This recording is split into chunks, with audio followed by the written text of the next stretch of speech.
أحب الأعمال إلى الله أدومها وإن قل والحديث رواه الإمام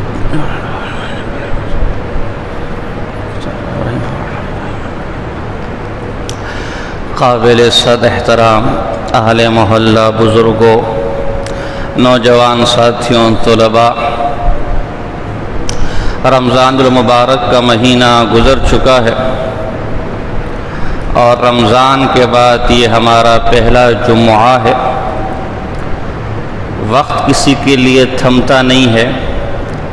ایک وہ وقت تھا کہ ہم استقبال رمضان کے عنوان سے جمعہ پڑھ رہے تھے، پھر وہ وقت ہے کہ جمعۃ الوداع یہاں بیان کیا جا رہا تھا، اور اب یہ وقت ہے کہ رمضان گزرنے کے بعد کا جمعہ پڑھا جا رہا ہے۔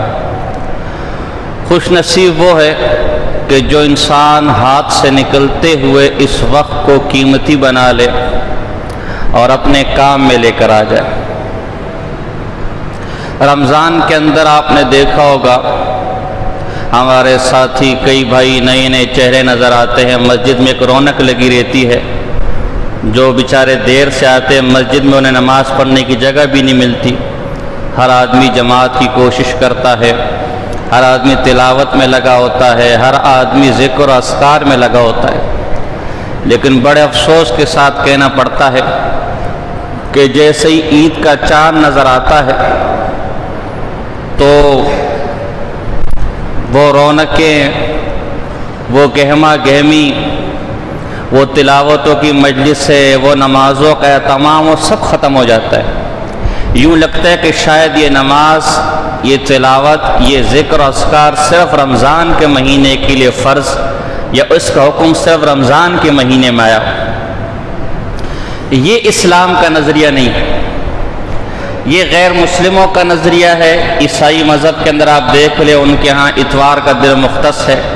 اتوار کے دن وہ اپنی عبادت گاہوں میں، اپنے چرچوں میں صبح جاتے ہیں، اپنے طریقے کے مطابق جو وہ نظمیں گاتے وغیرہ ہیں یا جو اپنی مقدس کتاب ان کی انجیل بائبل سے پڑھتے ہیں واپس آ جاتے ہیں۔ یہودیوں کو دیکھیں تو وہ ہفتے کے دن یہ کام کرتے ہیں۔ ہندوؤں کو دیکھیں تو ان میں دیوالی وغیرہ اس طرح کے مخصوص ایام ہے۔ مجوسیوں کو دیکھیں تو ان میں بھی چند مخصوص ایام ہے، بس اس کے علاوہ پورا سال وہ فارغ ہیں، پورا سال اپنی عیاشیوں میں، پورا سال اپنے مزوں میں، پورا سال اللہ کی بغاوت میں۔ جبکہ مسلمان اور اسلام کا یہ طرز عمل نہیں ہے۔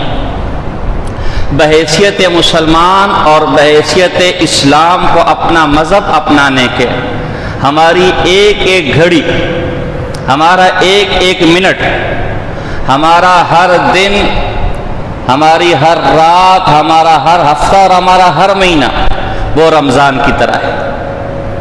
یہ نماز رمضان کے علاوہ باقی دنوں میں بھی فرض ہے، یہ تلاوت رمضان کے علاوہ باقی دنوں میں بھی کرنی ہے، یہ نوافل رمضان کے علاوہ باقی دنوں میں بھی مستحب ہے۔ نبی اکرم صلی اللہ علیہ وسلم کی حدیث میں نے خطبے کے اندر آپ کو سنائی، بخاری اور مسلم کی متفق علیہ حدیث ہے۔ نبی اکرم صلی اللہ علیہ وسلم نے فرمایا احب الاعمال الی اللہ ادومها وان قل۔ اللہ کے ہاں سب سے پسندیدہ عمل وہ ہے، سب سے پسندیدہ اعمال وہ ہے جو ہمیشہ کیے جائیں، جن پر ہمیشہ کاربند، ہمیشہ پابند رہا جائے، اگرچہ وہ اعمال کم ہو، اگرچہ اعمال تھوڑے ہو۔ یہ نہیں ایک آدمی پوری رات نفلیں پڑھتا رہے، پوری رات نفلیں پڑھتا رہے، صبح سویا ہوا ہے۔ ایک آدمی رمضان کے اندر صبح شام مسجد کے اندر نظر آ رہا ہے، لیکن پورا سال دوربین میں بھی نظر نہیں آتا۔ نہیں، اسلام کا مزاج یہ ہے کہ جو اعمال فرض ہے، وہ اگرچہ کم ہی کیوں نہیں، دن میں 5 وقت کی نماز پڑھنی ہے فرض، اس کے بغیر چھٹکارا نہیں۔ اور اگر ہمت ہو تو جتنی دیر ہمت ہے تلاوت کر لو، جتنی دیر ہمت ہے ذکر اذکار، اس کے لیے کوئی وقت متعین نہیں ہے۔ یہ جتنی ہمت ہے آپ، بے شک یہ کم ہو، بے شک تلاوت 10 گھنٹے کی جگہ پوری رات کرنے کی جگہ 1 گھنٹہ، بے شک نوافل 50 50 60 60 100 نوافل کی جگہ 2 2 3 3 4 4 نوافل پڑھ لے، لیکن پڑھنی پوری زندگی ہے، کرنا پورا زندگی، یہ عمل اللہ کو قبول ہے۔ یہ عمل اللہ کو پسندیدہ ہے۔ میرے بھائیوں، دوستو، بزرگوں، آپ غور کریں، آپ اس کائنات میں غور کریں۔ ان فی خلق السماوات والارض واختلاف اللیل والنہار لآیات لأولی الالباب، یہ زمین و آسمان کو پیدا کرنا، یہ دن رات کا آنا جانا، اس میں عقل مندوں کی نشانیاں ہیں۔ آپ غور کریں، کائنات کے ہر چیز کسی نہ کسی کام میں لگی ہوئی ہے۔ ہوا پر غور کرے، کسی کام میں ہے، آسمانوں کو دیکھے کسی کام میں ہے، سورج کو دیکھے کسی کام میں ہے، چاند کو دیکھے کسی کام میں، یہ دریا بہہ رہے ہیں کسی کام میں، سمندر ہے کسی کام میں، سمندر کے اندر کی مخلوق ہے تو کسی کام میں لگی ہوئی ہے، سمندر کے اوپر بری مخلوق ہے، چرند پرند ہے، کسی نہ کسی کام میں لگے ہوئے ہیں۔ یہ بے جان جو پنکھے اور لائٹیں اس وقت آپ کو ہماری مجھ میں نظر آ رہی ہے، یہ بھی کسی کام میں لگی ہوئی ہے۔ پنکھا ہوا دے رہا ہے، یہ لائٹیں روشنی دے رہی ہے، یہ سپیکر آواز دے رہا ہے، میری بات آپ تک پہنچ رہی ہے۔ جب دنیا کی ہر بڑی سے بڑی چیز اور ہر چھوٹی سی چھوٹی چیز کسی کام میں ہے، کسی مقصد میں ہے، وہ بے مقصد نہیں، تو اشرف المخلوقات، کائنات کی سب سے عزیز مخلوق عند اللہ، وہ بے مقصد پیدا ہوگی۔ وہ کتوں کی طرح، وہ جانوروں کی طرح صبح اٹھے اور شام کو کھا پی کر سو جائے، صرف اس لیے پیدا ہوئی ہے، صرف اس کام کے لیے پیدا ہوئی ہے۔ ام حسبتم انما خلقناکم عبثا، کیا تم نے یہ گمان کر لیا کہ ہم نے تمہیں بیکار پیدا کر لیا، ہم نے تمہیں فضول پیدا کر لیا، بس کوئی تمہارا یہی مقصد رہ گیا کہ صبح سے لے کر شام تک کھانے کی فکر کیسی کرنی ہے، صبح سے لے کر شام تک پہننے کی فکر کیسی کرنی ہے، صبح سے لے کر شام تک بیوی بچے کے پالنے کی فکر کیسی کرنی ہے؟ نہیں، وما خلقت الجن والانس الا لیعبدون، ہم نے انسانوں اور جنوں کو اس واسطے پیدا کیا کہ یہ ہمارے سامنے سجدہ ریز ہوں، یہ ہماری عبادت کرے، یہ ہمارے حکموں کو پورا کرے، یہ ہمارے نبی کے طریقوں پر چلے۔ ما اريد منهم من رزق ولا اريد منهم ان يطعمون، اللہ نے ہرگز تمہیں پیدا کر کے یہ مطالبہ نہیں کیا کہ کھیتی باڑی کر کے تم میرے لیے رزق کا بندوبست کرو، تم کھیتی باڑی کر کے مجھے کوئی کھلاؤ پلاؤ، نہیں، اللہ کی ذات کھلانے والی ہے، اللہ کی ذات پلانے والی ہے۔ تمہیں پیدا کرنے کا مقصد یہ تھا کہ تم میرے حکموں پر چلتے، اس زندگی کو قیمتی بناتے، میری عبادت کرتے، مجھے یاد کرتے اور میرے حکموں پر چل کر ہمیشہ کی زندگی، دائمی زندگی، جنت کی نعمتیں، جنت کی آبادیاں، جنت کے پھل، جنت کے میوے، جنت کے شراب طہورا اور جنت کی حوروں سے مستفید ہوتے، وہ تمہارا انتظار کر رہی ہیں۔ تمہیں بھیجا اس لیے اس دنیا میں گیا ہے کہ جیسے دنیا میں کوئی چیز پانے کے لیے، چند ٹکے پانے کے لیے سعودیہ کی نوکریاں کرتے ہو، لندن میں ذلیل ہوتے ہو، انگریزوں کے باتھ روم صاف کرتے ہو، سعودیہ میں گرم تپتی ریت میں ٹرک چلاتے ہو، چند دنیا کے چند ٹکوں کے لیے اس ذلت کو برداشت کرتے ہو، بیوی بچوں کی جدائی کو برداشت کرتے ہو، ماں باپ کی جدائی کو برداشت کرتے ہو، عید کے دن دیار غیر میں گزارتے ہو کہ یہ چند دن میں تکلیف گزار لوں گا تو تھوڑی دنیا میری اچھی ہو جائے گی، تھوڑی دنیا کی نعمتیں مجھے مل جائے گی۔ تم نے یہ کیسے گمان کر لیا کہ جو ابدی زندگی ہے، جو ہمیشہ کی زندگی ہے، جو ہمیشہ کی جنتیں ہیں، جو ہمیشہ کی آرائشیں ہیں، جو ہمیشہ کی آسائشیں ہیں، جو ہمیشہ کا پروٹوکول ہے، وہ بغیر کسی مشقت کے، بغیر کسی عبادت کے، بغیر میری اللہ کی یاد کے تمہیں مل جائے گا؟ ایسا کبھی نہیں ہو سکتا۔ افسوس، ہم اپنی زندگانی کا مقصد بھول گئے، ہم یہاں کوئی فکر ہی نہیں ہے، ہمیں کوئی، یعنی ہمارے کانوں پر جو تک نہیں رینگتی کہ میرے بھائی مؤذن نے آذان دیے، کوئی نماز کا وقت ہو گیا ہے، میرے محلے کے اندر مسجد ہے، ذرا ایک دفعہ جا کر دیکھ لوں مسجد ہے کیسی۔ کتنے لوگ ایسے جن کو صرف عید کے دن مسجد آنے کی توفیق ملتی ہے، اور کتنے لوگ ایسے بدبخت ہیں جنہیں عید کے دن بھی مسجد آنے کی توفیق نہیں ملتی۔ اور پھر وہ گلے شکوے کرتے مولوی صاحب کوئی تعویذ دے دو، مولوی صاحب کاروبار میں برکت نہیں ہے، مولوی صاحب بچے میرے نہیں مانتے، مولوی صاحب بیوی میرے نہیں مانتی، مولوی صاحب لگتے مجھ پر اثرات ہو گئے، مولوی صاحب لگتے مجھ پر جادو ہو گیا۔ ہاں تجھ پر اثرات ہے، لیکن اثرات شیطان کے، تجھ پر جادو کیا ہے، تجھ پر کوئی غالب ہوا ہے، تیرے کام کسی نے روکے ہوئے، وہ کام روکنے والا شیطان۔ اس لیے کہ اللہ کے رسول کی حدیث ترمذی کی روایت ہے، نبی اکرم صلی اللہ علیہ وسلم نے فرمایا، اللہ فرماتا ہے، حدیث قدسی ہے، یا ابن آدم تفرغ لعبادت، اے ابن آدم میری عبادت کے لیے اپنے آپ کو فارغ کر لے، میری عبادت کے لیے وقت نکال لے، میری عبادت کے لیے فارغ ہو جا۔ اے اللہ اگر میں تیری عبادت کے لیے وقت نکالوں، تیری عبادت کے لیے فارغ ہو جاؤں تو ہوگا کیا؟ املا صدرک غنًا، میں تجھے غنی کر دوں گا، میں تجھے مالدار کر دوں گا، تیرے سینے کو دنیا کے غموں سے چھٹکارا دے دوں گا، تیرے دل کو دنیا کے غموں سے دنیا کے غموں سے تیرے دل کو پاک کر دوں گا، تیرے دل سے دنیا کے غم، دنیا کی پریشانیاں، پھر تجھے سونے کے لیے نیند کی گولیاں نہیں ڈالنی پڑے گی، پھر تجھے آرام کے لیے مالش نہیں کروانی پڑے گی، پھر تجھے سکون کے لیے کسی مولوی کسی پیر سے وظیفہ نہیں لینا پڑے گا، اور دوسرا کام یہ کروں گا، دوسرا اسدا فقر کا، تیرا فقر دور کر دوں گا، تیری تنگ دستی دور کر دوں گا، تیری مالی پریشانیاں دور کر دوں گا، تجھے کوئی بیماری ہے، تجھے کوئی مصیبت ہے، تجھے کوئی پریشانی ہے، اسے دور کر دوں گا۔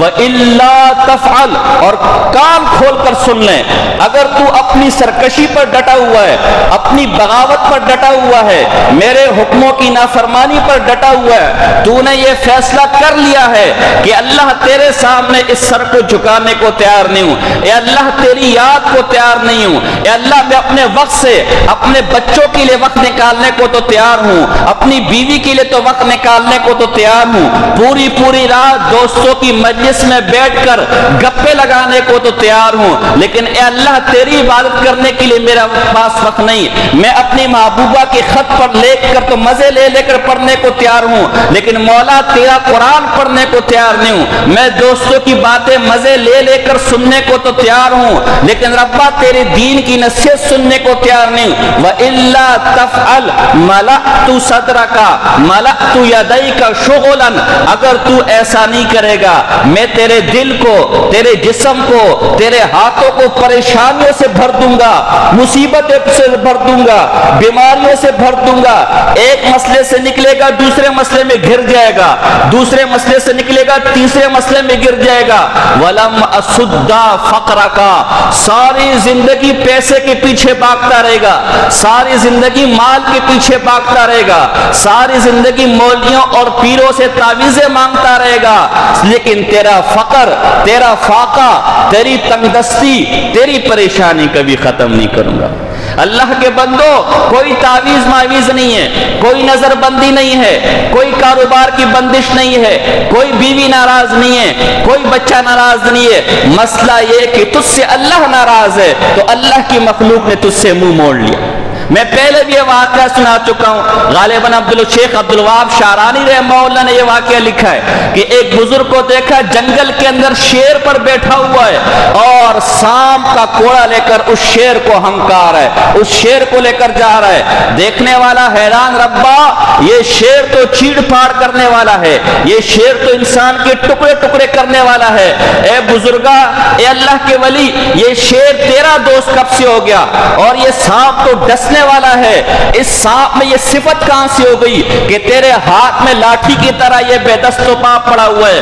اس بزرگ نے کہا جب سے میں نے اللہ کی ماننی شروع کر دی، اللہ کی مخلوق نے میری اطاعت شروع کر دی۔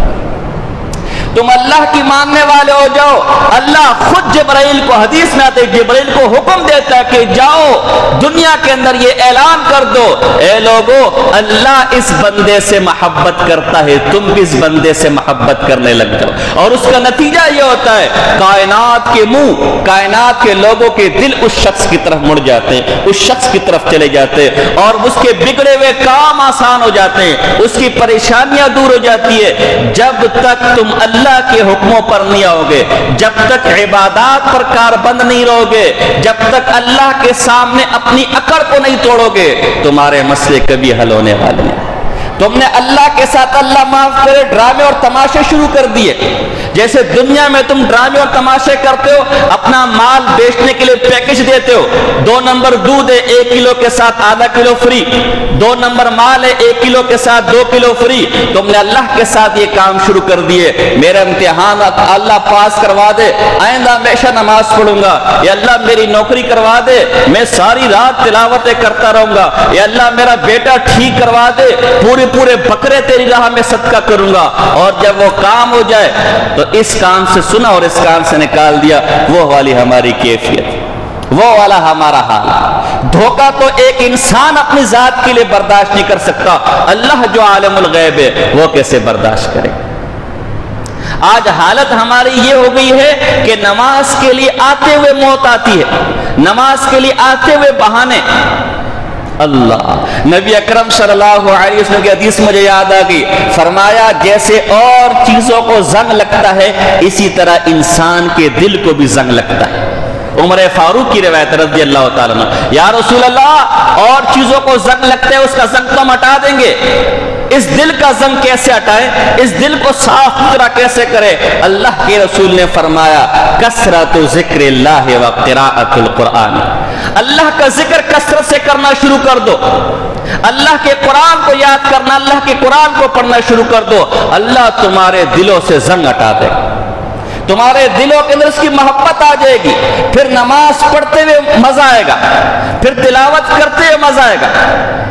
آج ہمارے سامنے قرآن پڑھا جاتا ہے، کانوں پر جو تک نہیں رہتی، گانا سناؤ تو کوئی ادھر جھوم رہا ہے، کوئی ادھر جھوم رہا ہے، کوئی اس پہ گر رہا ہے، کوئی اس پر گر رہا ہے۔ رب کا قرآن اس مصلی پر پڑھا جاتا ہے، جہنم کی ہولناکیاں بیان کی جاتی ہے، جنت کے نظارے بیان کی جاتے، کانوں پر جو تک نہیں رینگتی۔ نبی اکرم صلی اللہ علیہ وسلم کی حدیث ہے، جس کی آنکھ سے مکھی کے سر کے برابر اللہ کے خوف سے آنسو نکل گیا، اللہ اس شخص پر جہنم کو حرام کر دے گا۔ ہم میں سے کتنے لوگ ہیں جن کی آنکھ سے کبھی اللہ کے خوف سے آنسو نکلا ہو، جن کی آنکھ سے اللہ کے روب اور دبدبے اور ڈر سے کبھی آنسو نکلا ہو؟ اس لیے نہیں نکلا کہ ہمارے دل مردہ ہو چکے، ہمارے دل زنگ آلود ہو چکے ہیں۔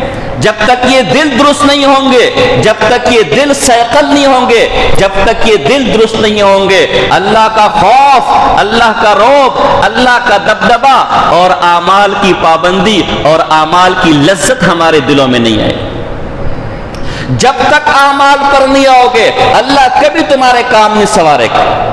ہم سے پہلے بزرگ اعمال کے ذریعے اپنے کام سنوارتے تھے، وہ کسی پیروں کے پاس وظیفے لینے نہیں جاتے تھے، وہ مولویوں سے تعویذ اور دم کروانے نہیں جاتے تھے۔ میں ان چیزوں کا قائل ہوں، منکر نہیں ہوں، لیکن اس کو مقصد نہ بنائیں۔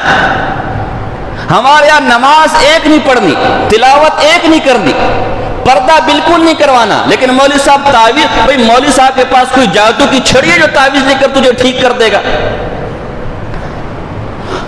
سیر اعلام نبلاء کے اندر امام ذہبی رحمہ اللہ نے ایک واقعہ لکھا ہے۔ محمد بن جریر طبری ایک بہت بڑے مورخ اور مفسر گزرے، اس طرح ابن خزیمہ ایک بہت بڑے محدث گزرے، اور محمد بن نصر المروزی، یہ 3 بڑے بڑے ائمہ گزرے۔ یہ کسی جگہ جا رہے تھے تو ان کو راستے میں بھوک لگ گئی، پیسے نہیں تھے۔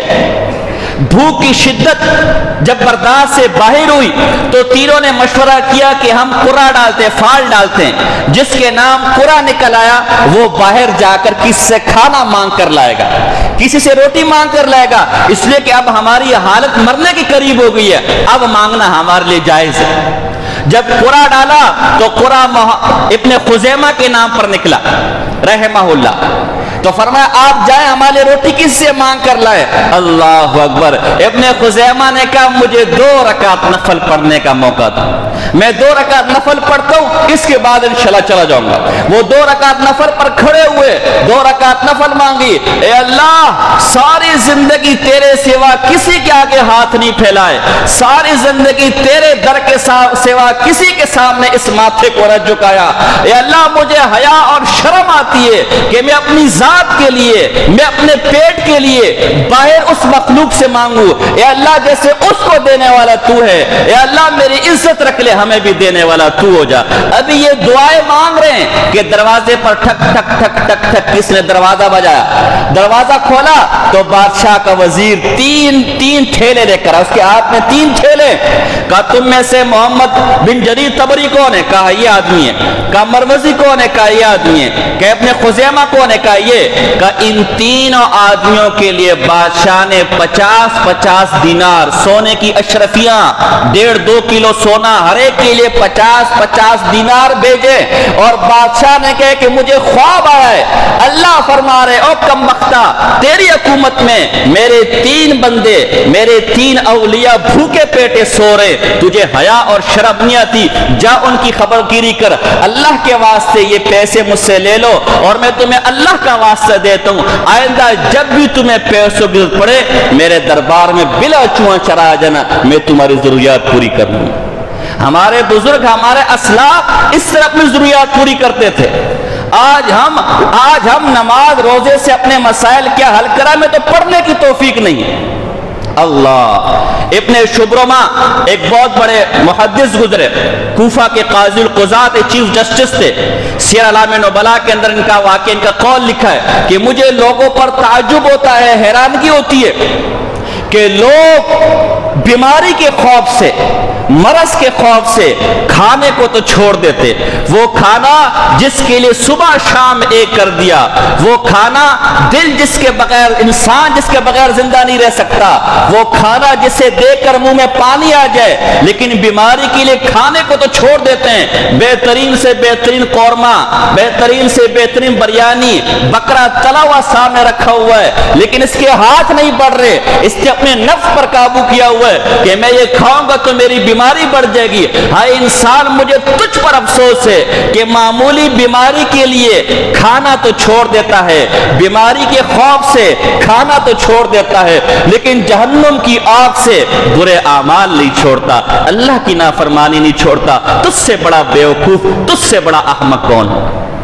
تو اس لیے کہنے کا مقصد یہ ہے کہ یہ رمضان کا مہینہ گزرا ہے, ان رمضان کے مہینے میں جن اعمال پر آپ کاربند تھے, اللہ کا واسطہ آپ کو ہے, یہ دنیا یہی رہ جانی ہے. تم سے پہلے بادشاہ قارون جیسے خزانے تمہارے پاس آ نہیں سکتے, اور فرعون جیسے بادشاہ تم بن نہیں سکتے. جب وہ اس دنیا کو چھوڑ کر خالی ہاتھ اللہ کے دربار میں اپنے اعمال کی سزا و جزا کے لیے پیش ہوں گے, تو ہم اور آپ کیا چیز ہے؟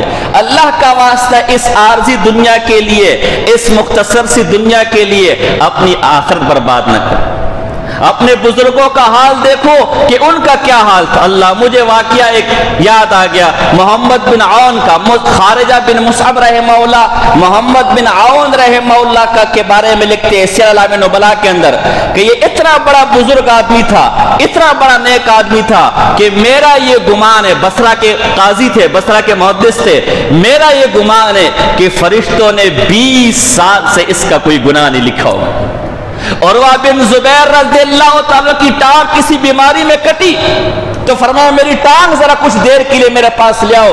ایک تشتری کے اندر ایک پلیٹ میں ٹانگ لائی گئی. عروہ بن زبیر رضی اللہ تعالیٰ اس ٹانگ کو دیکھا اور کہا اللہ تو بھی گواہ ہے, اور ایک ٹانگ اگر تجھے طاقت گویائی دی جائے, تجھے زبان دی جائے, تو تو بھی اس بات کی گواہی دے گی کہ میں نے آج تک اس ٹانگ کے ذریعے کسی ایسی جگہ پر نہیں گیا جو اللہ کے حکم کی نافرمانی کی جگہ, جو اللہ کے حکم کو توڑنے والی ہو. اے ٹانگ, میں تجھ پر کسی ایسے کام کی طرف نہیں گیا. اور آج ہمارا حال دیکھے, صبح بھی اللہ کی نافرمانی میں, شام بھی اللہ کی نافرمانی میں, سوئے بھی اللہ کی نافرمانی میں, جاگے بھی اللہ کی نافرمانی میں, کھائے بھی تو اللہ کی نافرمانی میں, پیے بھی تو اللہ. جیسے رمضان میں آپ کو خوف تھا کہ رمضان ہے, شرم کر, حیا کر, یہ خوف پورا ساتھ رکھنا ہے, یہ خوف پوری زندگی رکھنی ہے. اس لیے ان اعمال پر احب الاعمال الی اللہ ادومها وان قل, اللہ کے سب سے محبوب اور پسندیدہ عمل وہ ہے جو اگرچہ کم ہو لیکن ہمیشہ کی جائے. لہذا نمازوں پر پابند رہے, جو نفل رمضان میں پڑھتے رہے پابند رہے, جو تلاوت, جو ذکر اذکار رمضان میں کرتے رہے اس پر پابند رہے. چونکہ اعمال کی بات آ گئی، جمعے کا موقع ہے، پہلے بھی جمعے کے اعمال کے اعتبار سے میں نے آپ کو بتایا تھا، یہ روایت میری نظر سے گزری ہے۔ مصنف ابن ابی شیبہ ایک عمل بتا دے جمعے کے حوالے سے، مصنف ابن ابی شیبہ حدیث کی کتاب ہے، ہمارے پاس اوپر لائبریری میں موجود ہے، امام بخاری کے استاذ ہے۔ اس مصنف ابن ابی شیبہ کی جلد نمبر 4 حدیث نمبر 5621 اور جلد نمبر 15 حدیث نمبر 30212، باب ما یستحب ان یقرأ الانسان فی مجلس یوم الجمعۃ، یہ باب ہے۔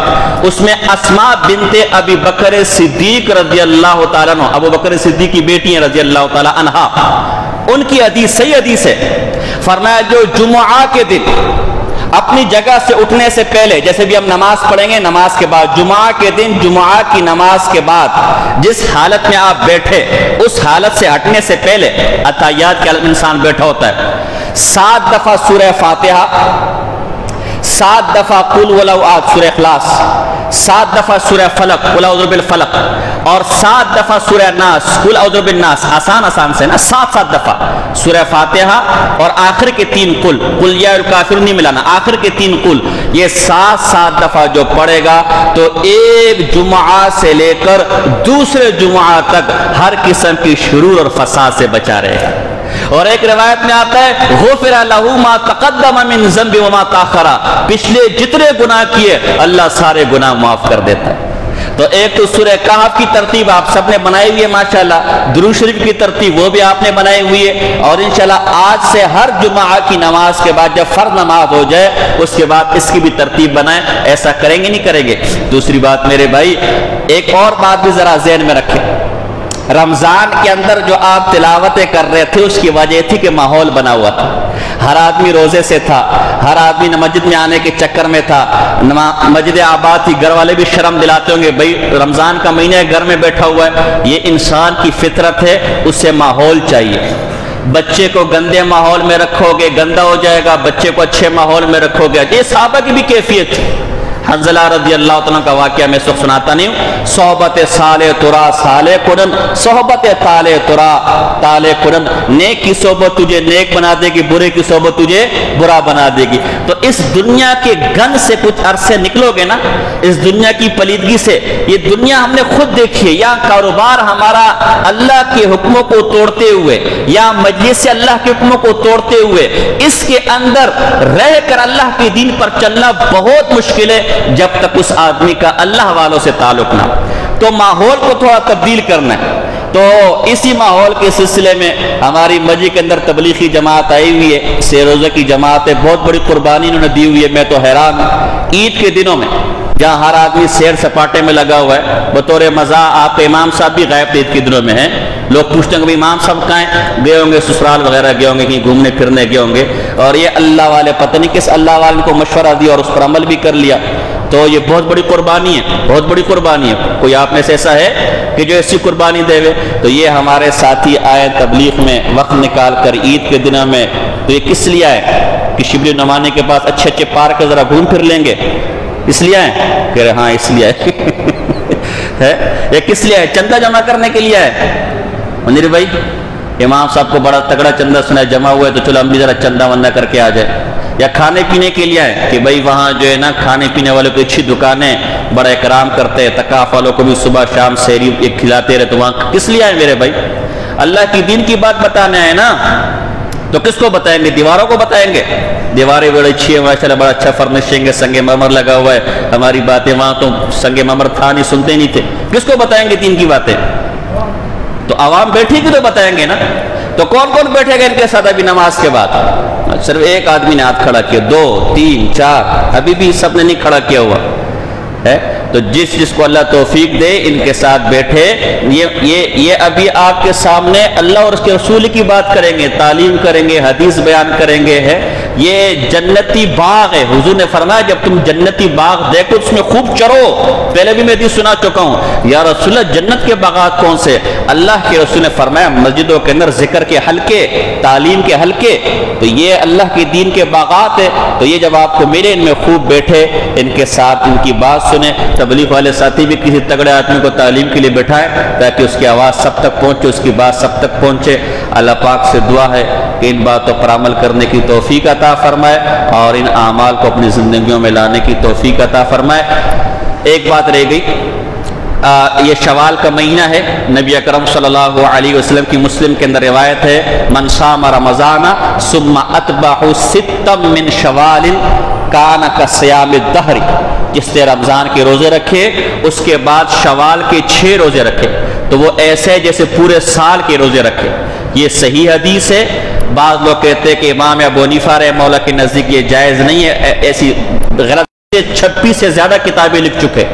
تو یہ مستحب عمل ہے. کسی کو اللہ نے ہمت دی، توفیق دی تو یہ 6 روزے رکھے ایک ساتھ بھی رکھ سکتے ہیں، جیسے آج ہے، کل ہے، پرسوں ہے، ترسوں ہے، ایک ساتھ بھی رکھ سکتے ہیں اور پورے مہینے میں متفرق بھی رکھ سکتے ہیں. آج ایک رکھ لیا، پھر 2 دن کا وقفہ کر دیا، پھر رکھ لیا، پھر 3 دن کا وقفہ کر لیا، پھر رکھ لیا. تو مستحب ہے، کوئی فرض واجب بھی نہیں ہے. کوئی نہیں رکھنا چاہتا کوئی مسئلہ نہیں ہے، لیکن جو رکھے گا تو حدیث میں ایسے جیسے پوری زندگی کے روزے رکھے. اور ایک حدیث میں آتا ہے کہ وہ گناہوں سے ایسے، طبرانی کی روایت ہے، گناہوں سے ایسے صاف ستھرا نکلے گا جیسے ماں کے پیٹ سے صاف ستھرا نکلتا ہے. اس کے سر پہ کوئی گناہ نہیں ہوتا. یہ 6 روزے رکھے گا وہ ایسے گناہوں سے صاف ستھرا ہوگا. تو یہ صحیح حدیث ہے. اس پر اللہ پاک عمل کرنے کی توفیق عطا فرمائے. وما علینا الا البلاغ المبین.